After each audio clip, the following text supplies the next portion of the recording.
Crime alert की आज के इस एपिसोड की दिल दहला देने वाली घटना किसी के ख्यालात या किसी फिल्म का कोई दृश्य नहीं है, बल्कि प्राचीन धार्मिक हिंदी ग्रंथों पर रिसर्च करने आए एक 24 वर्षीय एनआरआई लड़के के साथ घटी सत्य घटना है, जिसे पता भी नहीं था कि जिस शहर में वो अपना भविष्य बनाने आ रहा है, उस शहर में उसके साथ इतना कुछ होने वाला है।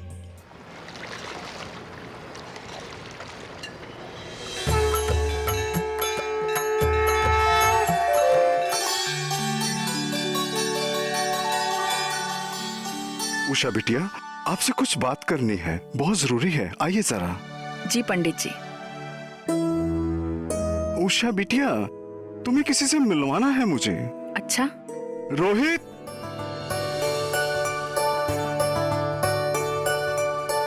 जरा यहाँ आओ। जी पंडित जी। रोहित, ये उषा है। बिटिया, ये रोहित है, विदेश से आया है। यहाँ रहकर ये धार्मिक ग्रंथों पर शोध करना चाहता है। अचानक ये मुझे मिल गया। ये अपने लिए यहाँ रहकर शुद्ध भारतीय घर ढूंढ रहा है। मेरे दिमाग में तुम्हारा ख्याल आया। तुम इसे अपने घर में रख लोगी? उसमें तुम्हारी परेशानी भी दूर हो जाएगी और रोहित की भी। जी बिल्कुल, मेरे घर में तो बहुत जगह है, लेकिन क्या इसे मेरा घर पसंद आएगा? जो लोग ज्ञान की खोज में होते हैं, वो अपनी जगह अपने आप बना लेते हैं। बेटा रोहित, आप उषा बिटिया के साथ चले जाओ, किसी किस्म की कोई परेशानी नहीं होगी, और कल सुबह जल्दी आ जाना। जी पंडित जी।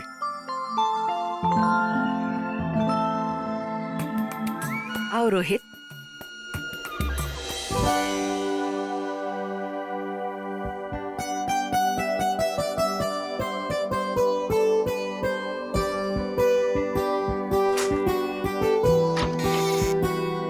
आओ ना, ये है मेरा घर। Nice house. जब से मेरे पति गुजरे हैं, तब से इस घर में मैं अकेली ही रहती हूँ। अकेली? अब आप अकेली कहाँ? मैं आ गया हूँ ना। आओ, तुम्हें तुम्हारा कमरा दिखाती हूँ। जी। आओ, ये रहा तुम्हारा कमरा। यहाँ पूरी शांति है। ये ठंडा भी है और बड़ा भी। यहाँ तुम आराम से काम कर सकते हो। नाइस। जी, इसका रेंट कितना हुआ? 5,000 रुपए। 5,000। एक मिनट, लीजिए। अरे, ये तो 8,000 हैं। जी, जो आपने मेरे लिए किया है, उसके आगे तो ये कुछ भी नहीं। आप रख लीजिए। अरे, ये कितना गंदा है। मैं धो देती हूँ। ओके।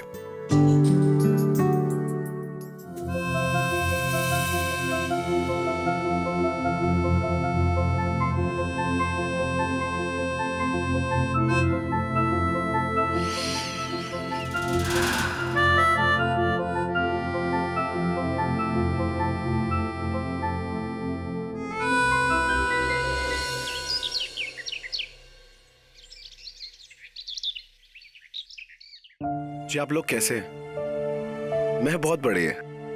जी, मेरी लैंडलेडी भी बहुत अच्छी है, बहुत अच्छे से मेरा ख्याल रख रही है। आप लोग भी अपना ख्याल रखिए। जल्दी मिलते हैं। Okay, bye. मुझे तो यकीन ही नहीं हो रहा कि तुम इतनी जल्दी जग गए। बाकी शहरी लड़कों की तरह देर तक नहीं सोए। चलो, अब जल्दी से चाय नाश्ता कर लो, तभी मैं तुम्हें पंडित जी के पास जाने दूंगी। पर मुझे सच में अभी भूख नहीं है। अरे, भूख नहीं है क्या मतलब? तुम्हें एक खाना ही पड़ेगा। चलो, मुंह खोलो। अरे खोलो, खोलो खोलो खोलो। मैं तुम्हें यहाँ से हिलने नहीं दूंगी। खाओ खाओ। खत्म करना है पूरा, नहीं तो। अरे खाओ जल्दी।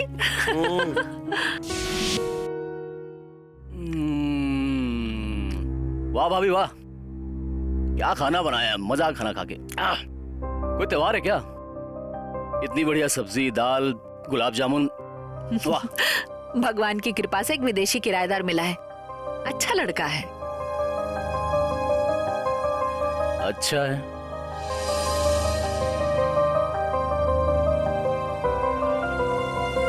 अच्छा है? क्या अच्छा है? हाँ बोलो, क्या अच्छा है? खाना अच्छा है, इतना बढ़िया खाना बनाया है।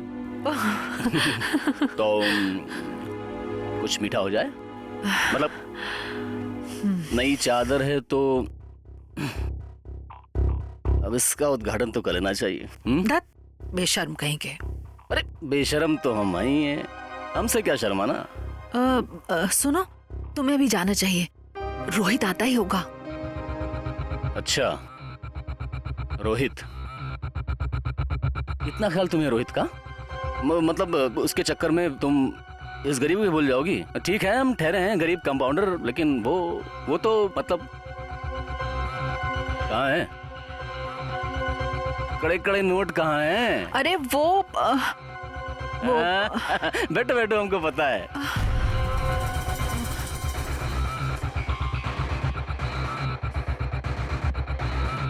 अरे ये रहे 2 महीने के ब्याज। कैसा ब्याज? अरे अभी कर्जा लिया है तो ब्याज चुकाना पड़ेगा ना। वो मारवाड़ी रोज मुझे परेशान करता है। अब इसमें 2 महीने का ब्याज और बाकी जो बचा मेरा। अरे नहीं नहीं। अरे क्या है भाभी, अब सोचो, 1 महीने का 8,000, 2 महीने का 16, 16 दूनी 32, 64। अरे बाप रे बाप, ऐसे तुम लखपति बन जाओगी। अब ऐसी लखपति भाभी का है ना, तेवर इतना गरीब तो रह नहीं सकता है। धन्यवाद। अरे अरे राजू, पैसे देना। राजू, राजू सुनो। रोहित, यहाँ आओ, बैठो यहाँ। क्यों? बैठो। अच्छा, ये क्या है? ये उपटन है। उपटन? इसे ऐसे शरीर पर अरे नहीं नहीं लगाते नहीं, हैं। मुझे इसकी कोई जरूरत नहीं है। अरे जरूरत कैसे नहीं है?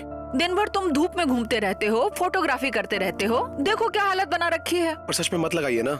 इसे लगाने से तुम देखो कैसे चमकोगे, दमकोगे, समझे? नहीं बस। अरे अरे श्श। अब कुछ मत कहना, जो कुछ मैं कर रही हूँ मुझे करने दो, देखना बाद में तुम्हें अच्छा लगेगा।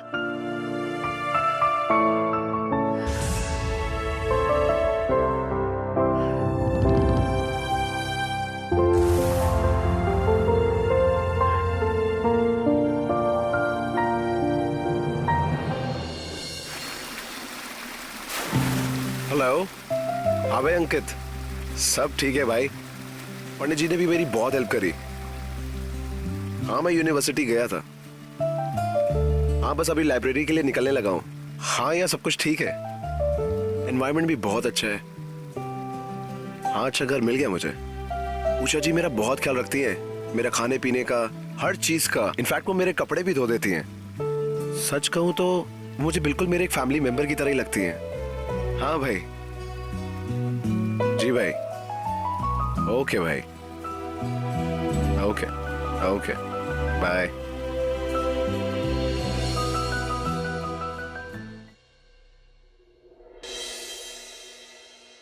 रोहित जी? ये तुम आजकल रोज सुबह कहाँ जाते हो? आज भी इतनी जल्दी चले गए थे और अब लौट रहे हो। कोई बात नहीं, तुम जल्दी से फ्रेश हो जाओ, मैं तुम्हारे लिए खाना लाती हूँ। जी वो मैं भारी कुछ खाया, मेरा पेट बिल्कुल भरा हुआ है। तो कोई बात नहीं, थोड़ा सा दूध पी लेना। हाँ दूध? चलो ठीक है।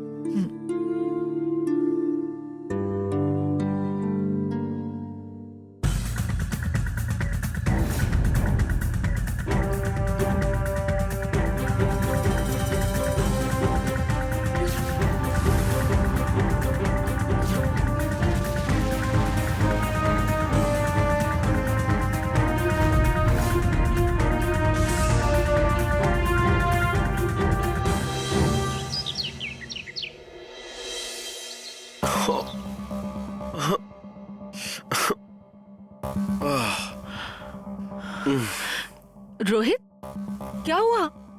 मैं कब से देख रही हूँ कि तुम बार बार टॉयलेट जा रहे हो। सब कुछ ठीक तो है ना? नहीं। अरे तुम्हें तो तेज बुखार है।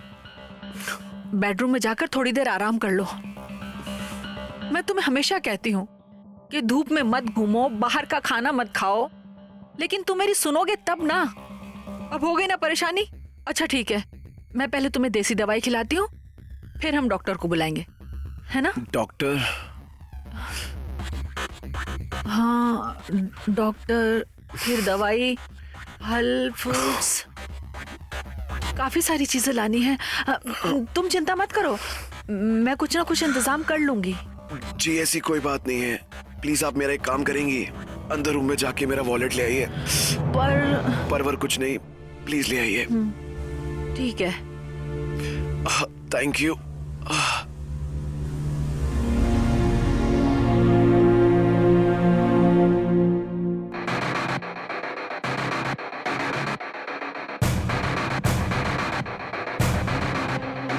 जी ये लीजिए मेरा एटीएम कार्ड, इसमें से जितने पैसे चाहिए निकाल लीजिए। ATM card? पर मुझे तो इसे इस्तेमाल करना नहीं आता। बहुत ही आसान है, आप अपना फोन दीजिए।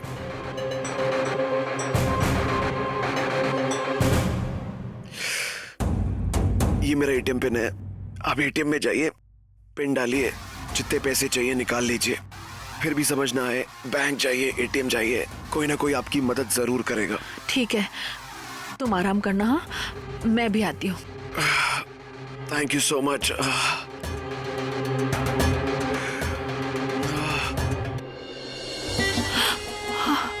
एक, दो, तीन, चार, 5, 6, 15 लाख कहाँ से मिली पर्ची? अरे वो रोहित की तबीयत खराब है, मैंने उसे देसी दवाई तो खिला दी है, लेकिन वो डॉक्टर को बुलाने की जिद कर रहा है। अब मेरे पास तो इतने पैसे थे ही नहीं, तो उसने मुझे अपना एटीएम कार्ड दिया है पैसे निकालने के लिए। एक मिनट। राजू कंपाउंडर के होते हुए डॉक्टर की क्या जरूरत? हाँ,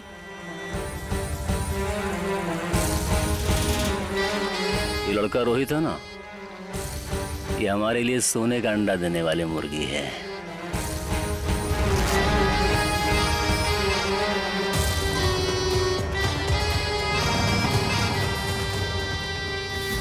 हमारे जीवन में कुछ परिस्थितियां ऐसी आती है जब हम कभी अपनी भावनाओंवश तो कभी मजबूरी में एक ऐसे इंसान पर भरोसा कर लेते हैं जिन्हें हम ठीक से जानते पहचानते भी नहीं।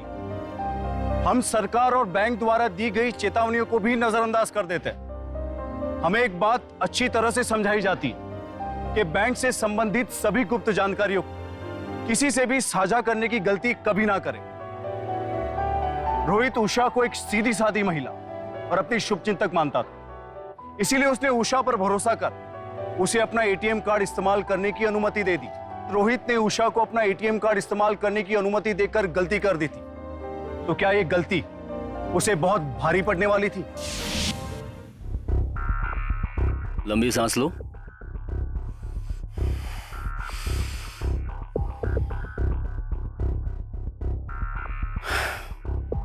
उषा जी, हमने सब चेक कर लिया है ना? अब भाई हमें इन्हें जल्दी ठीक करना पड़ेगा ना, हमारे मेहमान जो हैं। ये मैं कुछ दवाइयाँ लिख देता हूँ।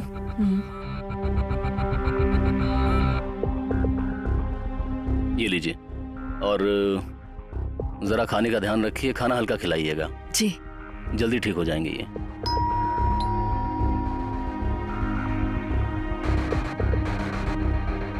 मैं देखती हूँ।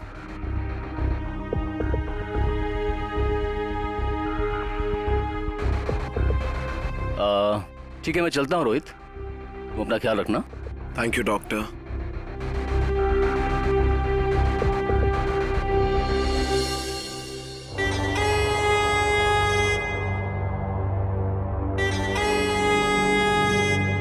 जैसे तैसे मैंने वो छोटू पंडित जी को दरवाजे से वापस भेज दिया था। अगर उन्हें पता चल जाता कि तुम रोहित का डॉक्टर बनकर इलाज कर रहे हो तो, हे भगवान, फिर तो ये बात फैलते देर ही नहीं लगती। और कहीं कुछ गड़बड़ हो गई तो? सुनो, हमें ये लगता है कि हमें अब असली डॉक्टर को बुला लेना चाहिए। पागल हो क्या? हाँ, दिमाग खराब हो गया तुम्हारा? जरा ठंडे दिमाग से सोचो एक बार। अगर डॉक्टर आ गया ना तो रोहित ठीक हो जाएगा, और रोहित ठीक हो गया ना तो पैसे कहां से आएंगे फिर? देखो, अगर समुंदर से एक बाल्टी पानी बाहर निकाल लिया तो समुंदर को कुछ फर्क नहीं पड़ता है, लेकिन डर की वजह से घबराहट में अगर डॉक्टर को बुला लिया हमने तो पूरी जिंदगी इसी घर में सड़ती रहना और भूत बन के ही मरना। और हम ना जो जिंदगी बची हुई है ना, डिस्पेंसरी में जाके पिछवाड़े में सुई लगाते रहेंगे बस। देखो हमने सोच लिया है, हम जा रहे हैं दिल्ली, वहां करेंगे बिजनेस और रानी बना के रखेंगे तुमको। अरे कुछ नहीं रखा छोटे शहर में, चलो हमारे साथ। हमारे साथ दोगी ना?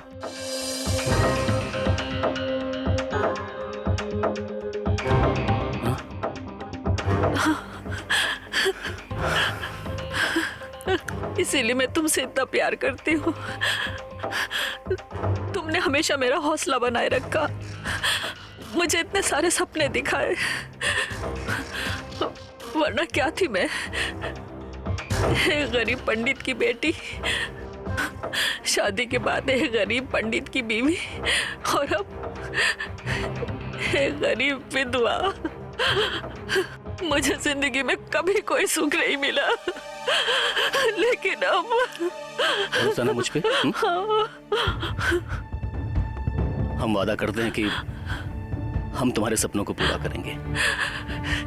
लेकिन कैसे?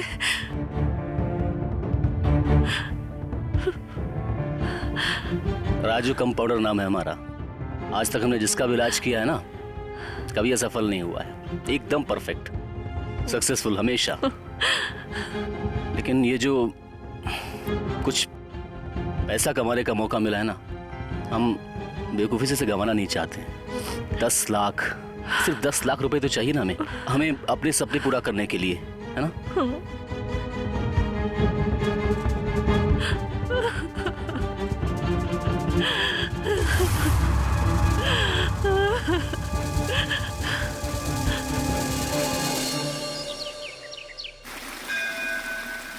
बेटा विपස්සना केंद्र जाकर तुम किसी से बात नहीं कर पाओगे। वहां का रहन सहन बहुत ही अलग है। वहां सिर्फ ज्ञान ध्यान की बातें ही सुनने को मिलेंगी। बहुत ही मुश्किल है वहां रहना। क्या तुम वहां 1 हफ्ता रह पाओगे? जी पंडित जी, मैं वहां जाना चाहता हूँ। और जब से मैंने इस ध्यान करने की प्राचीन विधि के बारे में सुना है, तब से मैं वहां जाना चाहता हूँ। और मुझे पूरा यकीन है कि मुझे वहां जाकर आनंद जरूर मिलेगा। ठीक है बेटा, जैसी तुम्हारी इच्छा। ये छोटू पंडित तुझे वहां लेकर जरूर जाएगा। जी पंडित जी। जीते रहो। रोहित, खाना लगा दूं? नहीं नहीं क्या हुआ, कहीं जा रहे हो? जी, वो मैं 1 हफ्ते के लिए विपස්සना सेंटर जा रहा हूँ। अपनी रिसर्च से रिलेटेड मुझे कुछ काम था, तो बहुत गया जा रहा हूँ।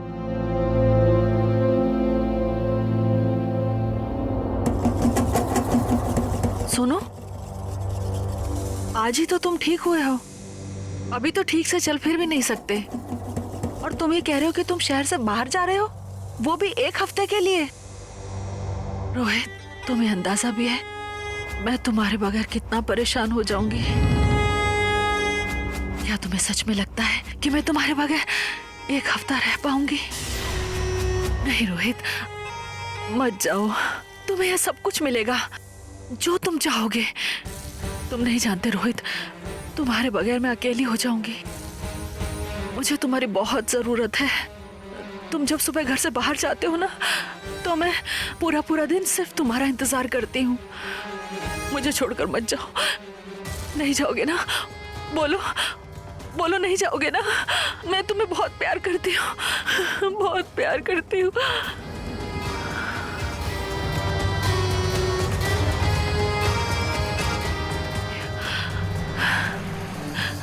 I love you.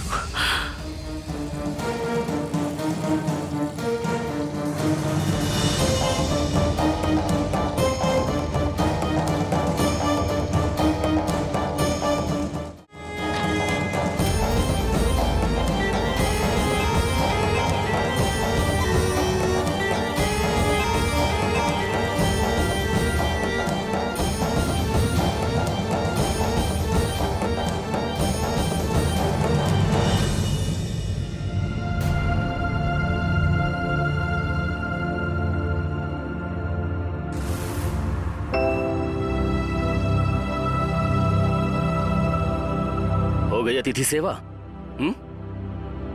कितना पैसा लिया इस काम के लिए? देखो राजू, ऐसा कुछ भी नहीं है। छी छी छी, अरे तुमसे आधी उम्र का लड़का है वो, शर्म आनी चाहिए तुम्हें। बस जवानी देखा, पैसा देखा और फिसल गई। एक बार नहीं सोचा हमने जो सपने देखे थे साथ में, जो वादे किए थे उनके बारे में? तुम्हारे लिए क्या क्या नहीं किया मैंने, क्या क्या नहीं सहा मैंने। अरे उस मारवाड़ी से पैसा उठाया, अच्छी खासी शादी लगी थी दहेज वाली, वो छोड़ दी। और तुम जी तो करता सारे पड़ोसियों को बुला के, सारे तुम्हारे रिश्तेदारों को बुला के बता दो कितनी गिरी औरत हो तुम। राजू, तुम मुझे गलत सोच रहे हो। ये सब मुझे मजबूरी में करना पड़ा। ये तो बस उसे अपने जाल में फंसाने की एक चाल है। वाह, बहानेबाजी करना तो कोई तुमसे सीखे। तुम्हारी आंखों में उसके लिए जो हवस दिखाई देती है ना, अंधा नहीं हूं मैं, सब समझ में आता है। और मुझे बेवकूफ बनाने की कोशिश मत करना तुम। और तुम्हारा ये सब चल रहा है ना, अगर ऐसे ही चलता रहा ना, वो इंग्लिश बाबू ना फुर्र हो जाएगा एक दिन। फिर बैठ कर देखना सपने आराम से। नहीं, तुम तो एक काम करना, तुम्हारे किचन में अचार के जो डिब्बे रखे हुए ना, वहां जाके भूत बनकर मंडराती रहना बस। और हम डिस्पेंसरी में जाके लोगों के पिछवाड़े में इंजेक्शन लगाएंगे, यही काम रह जाएगा हमारे पास, और कुछ नहीं। नहीं उषा भाभी, तुम्हारी गाड़ी ना गलत पटरी पे जा चुकी है। अरे हम ही बेवकूफ हैं। दिल्ली वाले दोस्त को बोल के सब इंतजाम करा दिया है हमने, और तुम हो कि पानी फेरने पर तुली हुई हो। पता है तुम्हें, जनकपुर में दुकान बुक की है, 5 लाख रुपए चाहिए अगले हफ्ते। कहां से आएगा? हमारे पास तो है नहीं, तुम दोगे नहीं। और पैसे नहीं मिले ना तो कुछ नहीं होगा, हम मर जाएंगे बस, और कुछ नहीं होगा। उसके बाद सारा इल्जाम आएगा तुम्हारे ऊपर, फिर बैठ कर रो ना।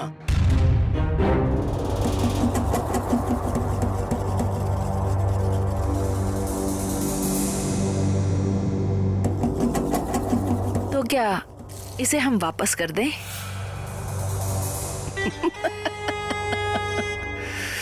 जितने बेवकूफ हम तुमको समझते हैं, तुम हो नहीं उषा भाभी हैं। अरे वाह, I love you, I love you. कुछ लोग दूसरों के पैसों पर एक अच्छा जीवन जीना चाहते हैं, क्योंकि वो पैसे उन्हें बिना मेहनत की आसानी से मिल जाते हैं। और राजू को भी बिना मेहनत के पैसों की आदत हो गई थी। वो उषा को एक खुशहाल जिंदगी का सपना दिखाकर अपने गलत इरादों को अंजाम देने के लिए उसका इस्तेमाल कर रहा था, और उषा भी इसमें बराबर शामिल थी। लालच को अपराध बनते देर नहीं लगती। ये दोनों रोहित के अकेलेपन और सादगी का फायदा उठाकर उसे अपना शिकार बना रहे थे। अब देखना यह है कि अपने लालच में ये दो शातिर लोग किस हद तक जाएंगे। कल रात तो उसे रोकने में मैं कामयाब हो गई, अब आगे की रातें रोकने में तो मुझे कामयाब करेगा।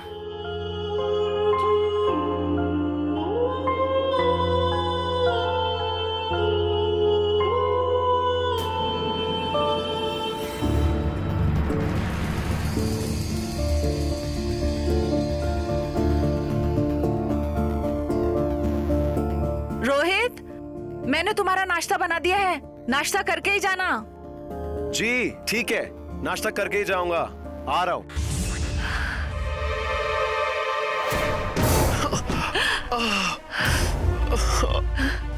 रोहित, रोहित, अरे रोहित, क्या हुआ? ऐसे कैसे गिर गए तुम? आराम से। अच्छा एक मिनट, मैं डॉक्टर शर्मा को फोन करती हूँ। पहले आ जाओ, आ जाओ, उठो, आराम से उठो, आराम से, आराम से, आराम से। दुकान का किराया 20,000, डिपॉजिट 1.5 लाख। मकान का किराया 10 और डिपॉजिट 50। ब्रोकरी और ये ट्रेन का किराया, प्लेन से चलें क्या? हाँ।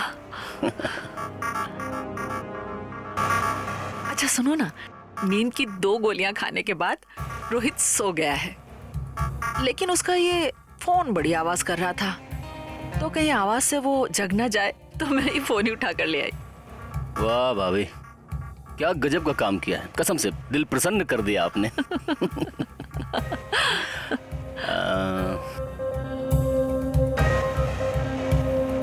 मैसेज पता ना, Why are you not answer the phone? No call, no talk, only Vipassana. हाँ? 1 week. Good night. ना रहेगा बांस, ना बजेगी बांसुरी। और आज से ये फोन हो गया हमारा। और अब अपनी नई जिंदगी की शुरुआत हम करेंगे इस फोन की एक सेल्फी के साथ। Smile please. क्या बात है। अब इसको हम कर देते हैं स्विच ऑफ, नहीं तो ये बार बार परेशान करता रहेगा।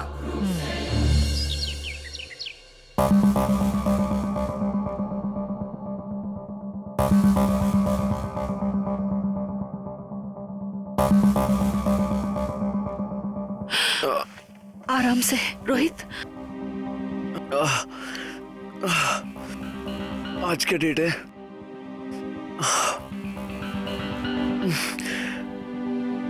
मेरा फोन किधर है? हाँ, किधर है मेरा फोन? जहाँ तुम गिरे थे वहां तो मुझे कोई फोन नहीं मिला। शायद यहाँ वहां गिर गया होगा। मैं ढूंढ लाऊंगी, तुम चिंता मत करो। लो, तुम पहले दवाई खा लो। नहीं, मुझे दवाई नहीं खानी। आप प्लीज मुझे अपना फोन दे दीजिए। मुझे मेरे भाई को इन्फॉर्म करना है। तुम्हें आराम की सख्त जरूरत है। सब घर पे टेंशन में होंगे, प्लीज फोन दे दीजिए। सच बात तो यह है ना कि मेरे फोन में बैलेंस नहीं है। मैं आज ही सारा इंतजाम कर लूंगी और बाजार जाकर दूसरे डॉक्टर को भी बुला लूंगी।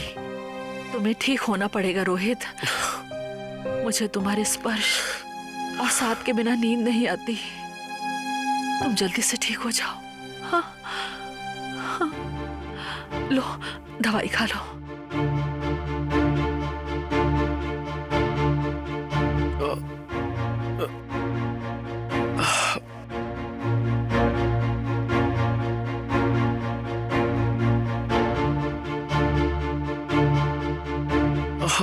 आराम कर लो बस।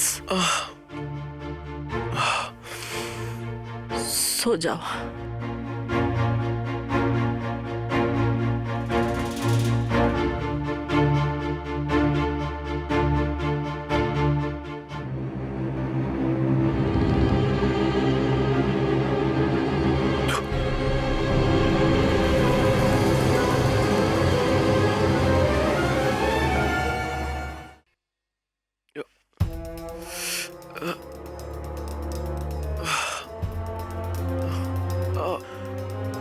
मेरा मोबाइल किधर है? वॉलेट भी नजर नहीं आ रहा। आए, पैर में दर्द। कबर्ड में देखता हूँ।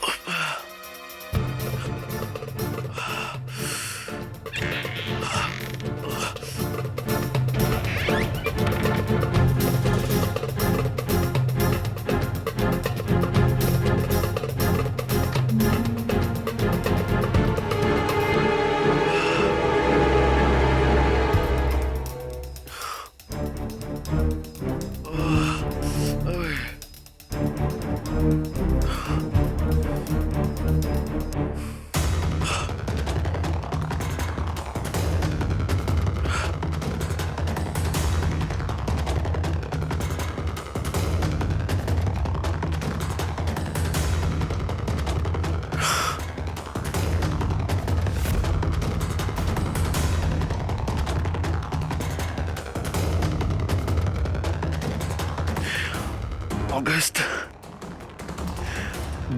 22 जुलाई को मेरा एक्सीडेंट हुआ था। मतलब पिछले 10 दिन से मैं बेहोश पड़ा।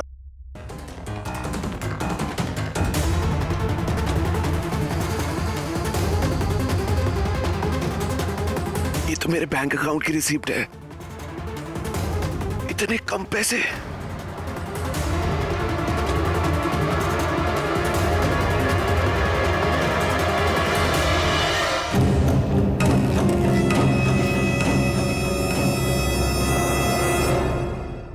लंगड़े। लंगड़ा घोड़ा भी चल रहा है हाँ? अबे हमको तो लगा था तुम बीमार हो हैं? नाटक कर रहे हो ना? अरे साला, चोरी करने आते हैं? हैं? रुक, चोरी करता है? बेटा शक्ल से तो बड़ा शरीफ दिखता है। बहुत शरीफ दिखता है ना, लेकिन एक मासूम औरत के साथ धोखेबाजी कर रहा है। पैर टूटा ना तेरा, पैर टूटा है ना तेरी तो। मतलब जब मैं यहाँ से चली गई तो मेरे कमरे तक आ पहुंचा, और इससे पहले तो बड़ा दर्द से करा रहा था, और अचानक तेरा ये पैर ठीक भी हो गया। तुम तो डॉक्टर को बुलाने गई थी ना। कहाँ है डॉक्टर? हाँ बोलो कहाँ है? हर दिन मुझसे झूठ बोलती रही और हर दिन यही डॉक्टर बनकर आता रहा। और मेरी दवाई कहाँ है जिसके लिए तुमने इतने सारे पैसे लिए? नकली दवाइयां दे रही थी तुम मुझे धोखा दिया तुमने। ये सब किस लिए? किस लिए? पैसों के लिए ना? जवाब दो। मैंने तुम पर इतना विश्वास किया, अपना एटीएम कार्ड दिया और तुमने धीरे धीरे करके सारे पैसे निकाल लिए। तुम मुझे चोर बोलती हो? अरे चोर तो तुम दोनों। ओ लल्ला, तुमको नहीं लगता तुम अपनी औकात से ज्यादा बोल रहे हो? तुम दोनों को ये अंदाजा भी नहीं है कि जब मेरी फैमिली को पता चलेगा कि तुम दोनों ने मेरे साथ क्या किया तो वो तुम्हारा क्या हाल करेंगे। और तुम लोगों को क्या लगता है कि तुम लोग बच जाओगे? सबको बता दूंगा तुम्हारे बारे में, पुलिस में कंप्लेंट करूंगा तुम दोनों की। लगता है इसे दूसरा ट्रीटमेंट देने का वक्त आ गया है। मैं तुम्हारी खातिरदारी इसलिए कर रही थी कि तुम मेरे मेहमान थे, और अब लगता है कि तुम्हें असली मेहमान नवाजी दिखानी ही पड़ेगी। अब आया ना समझ में? हम तो पहले ही कह रहे थे ये गलती बहुत भारी पड़ने वाली है हम पे, और चढ़ाओ अपने सर पे। तब तो मानी नहीं। बड़ा घर, बड़ा कमरा, बड़ा ऐशो आराम सब कुछ दे दिया। इसको सर पे बिठा के ना अपने पैरों पर खुद कुल्हाड़ी मारी हमने। खैर कोई नहीं, तुम्हारे इस प्रेमी को ना उसकी सही जगह पहुंचाने का वक्त आ गया है। चलो उठ।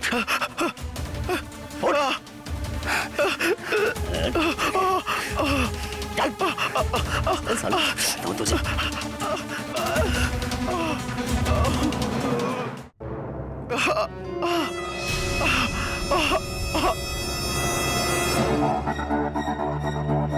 आज से यही तेरा घर है, यही सब कुछ। अब सब यही, और तुम इसे एक टाइम का खाना देना, बस एक टाइम का।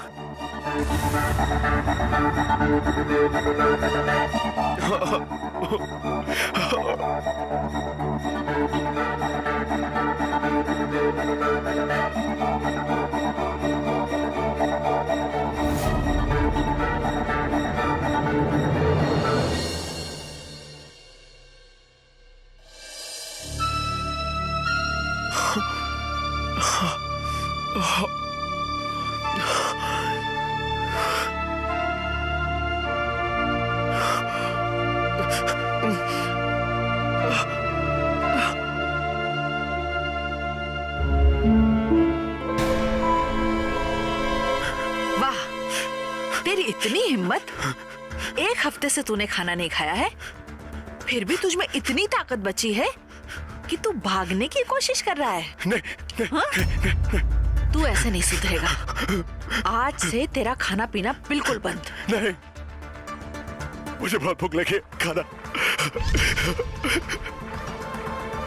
पानी दे दो।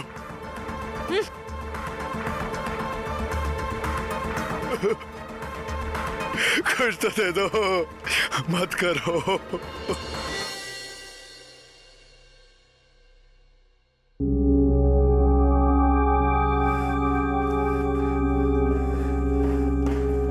भाभी, सेप्टिक हो गया उसे, अब बचेगा नहीं वो। हे भगवान! अगर कहीं टपक गया तो तुम कहो तो जिंदा गाड़ दें कहीं। कौन हो सकता है? अरे जाओ देखो ना।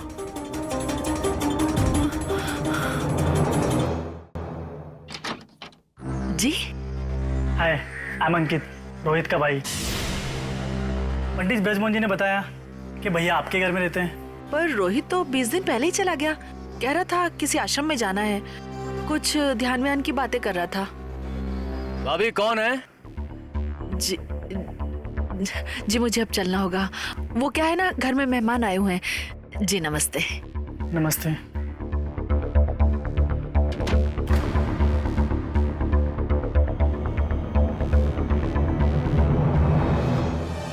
रोहित का भाई आया था।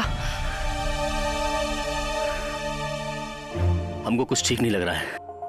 अरे आज उसका भाई आया है, कल पुलिस आएगी। देखो हमारा काम तो हो चुका है ना। करीब 10 लाख रुपए हमने निकाल लिए हैं। मैं एक काम करता हूँ, दिल्ली वाले दोस्त को फोन करके बोलता हूँ कि सारा इंतजाम करके रखे, हम दिल्ली आ रहे हैं। तुम क्यों परेशान हो रही हो खामखा? रोहित के बारे में किसी को कानू कान खबर नहीं होगी, ठीक है ना? और वैसे भी लगभग आधा मर चुका है वो, उसे डरने की कोई जरूरत नहीं है। 1-2 दिन में खुद मर जाएगा वो, है ना? तुम टेंशन मत लो, हम हैं ना तुम्हारे साथ, हमेशा रहेंगे। अब यहाँ से ना हमारी नई दुनिया की शुरुआत होगी। मैं एक काम करता हूँ, मैं यहाँ से निकलने का इंतजाम करता हूँ, तुम फटाफट सामान पैक करो, ठीक है ना? हाँ ठीक है।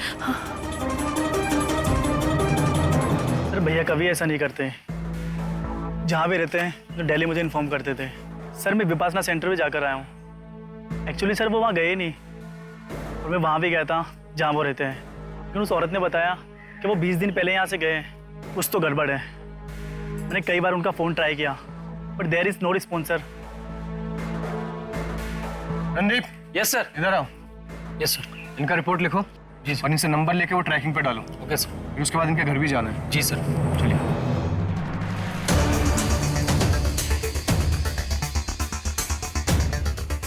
लगता है उनको हमारे आने की खबर लग गई। अच्छा सुनो, यहाँ जो उषा रहती है उसको कहीं जाते हुए देखा है क्या? हाँ वो अभी अपने देवर के साथ टैक्सी में कहीं गई। सुनो, यस सब जगह पे नाकाबंदी करवा दो। जी। बस स्टैंड, रेलवे स्टेशन, कोई भी जगह नहीं छूटनी चाहिए। वो दोनों शहर से भागने नहीं चाहिए। जी नहीं भाग पाएगा। ये ताला तोड़ो।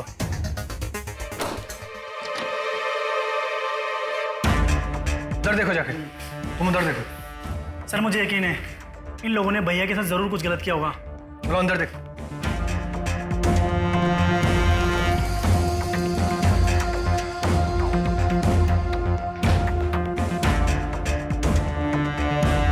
सर तो भैया की सेट है सर। इसका मतलब वो यहीं कहीं है। आओ ठीक है।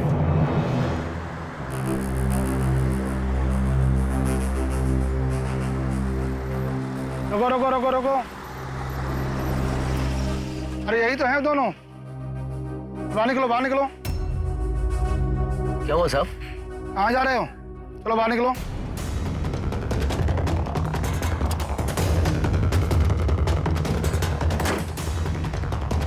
साहब इलाहाबाद जा रहे थे। इलाहाबाद नहीं जा रहे थे, तुम दोनों भाग रहे थे। नहीं साहब, कुछ गलतफहमी हुई होगी आपको। गलतफहमी मुझे नहीं हुई है। चलो अभी इलाहाबाद के बदले तुमको हवालात के सर कराता हूँ मैं।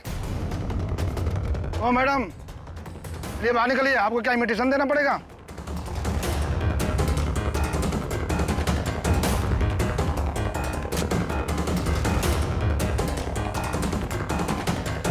ओ साहब कुछ हवलदार, ले चलो इन दोनों को।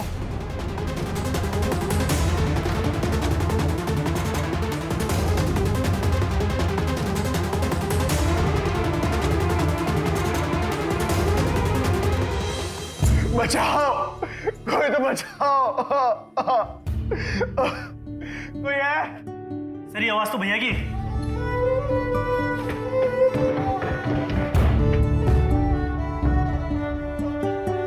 भैया मेरे भाई तू आगे, प्लीज मुझे इंदौर से बचा, प्लीज मुझे घर ले जा मेरे भाई, प्लीज मुझे घर ले जा। भैया कुछ नहीं होगा आपको, मैं आ गया हूँ ना। दो आपराधिक लोगों का शिकार बनकर एक लड़के ने लगभग अपनी जिंदगी खो ही दी थी। अगर वो सावधान रहता और अनजान लोगों पर आंख बंद करके भरोसा ना करता तो उसे इतनी तकलीफों से ना गुजरना पड़ता। ये दुनिया राजू और उषा जैसे लोगों से भरी हुई है जो दूसरों के पैसों पर ऐश करना चाहते हैं। जरूरी है कि हम सतर्क रहें। आज राजू और उषा जेल में अपने किए की सजा काट रहे। शॉर्टकट और क्राइम करके अपनी जिंदगी को बेहतर बनाने के लालच में आज ये दोनों अपना सब कुछ खोकर कहीं के नहीं रहे। इसी के साथ मैं गिरीश जैन क्राइम अलर्ट के इस एपिसोड में आपसे विदा लेता हूं। फिर मिलूंगा ऐसी एक सच्ची घटना के साथ। तब तक be alert, be safe. Crime alert, जुर्म के खिलाफ आवाज।